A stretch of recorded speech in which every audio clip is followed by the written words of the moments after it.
In this video, I'm going to show you how to view GoDaddy error logs step by step so you can quickly find server issues, troubleshoot website problems, and understand what's causing errors on your hosting account. If your site is showing broken pages, loading issues, or unexpected problems, checking the error logs is one of the fastest ways to diagnose what's going on. And if this tutorial helps, make sure to hit that like button and subscribe for more easy software and website tutorials. All right, let's get into it. First, open your browser and go to GoDaddy, then sign into your account. Make sure you're using the correct account that has access to the hosting plan for the website you want to check. Once you're logged in, you'll be taken to your GoDaddy dashboard. From here, look for and click My Products. This area shows all of the services linked to your account, including domains, hosting, and other tools. Since we're looking for error logs, we need to find the hosting section. Under Web Hosting, click Manage. This will open the management area for your hosting account.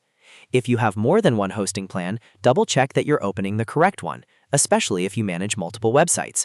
Selecting the wrong hosting package can lead you to the wrong logs, so take a moment to verify it. Next, inside the hosting dashboard, click cPanel Admin. This gives you access to the cPanel control panel, which is where a lot of the advanced website and server settings are located. Once cPanel opens, you'll be able to find the tools used for diagnostics and log viewing. Now, in cPanel, look for the Metrics section. Inside that section, click Errors. This is the exact place where GoDaddy stores recent error logs for your hosting account. These logs can help you spot issues like broken scripts, permission errors, missing files, or server-related problems. When the Errors page opens, you'll see the most recent error entries listed here. Review them carefully and look for repeated messages, timestamps, or anything that matches the issue you're seeing on your site. If a page is not loading properly, the error log may point you directly to the file or line that needs attention.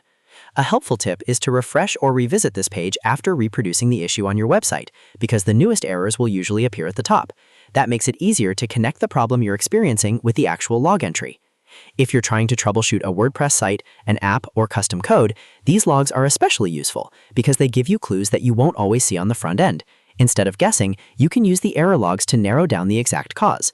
Once you've identified the issue, you can take the next step, whether that means fixing code, disabling a plugin, restoring a file, or contacting support with the error details. That's why knowing where to find GoDaddy error logs can save a lot of time and frustration. And that's it. You now know how to access GoDaddy error logs through your hosting account. If this video helped you, please give it a thumbs up and subscribe for more tutorials just like this. Thanks for watching, and I'll see you in the next one.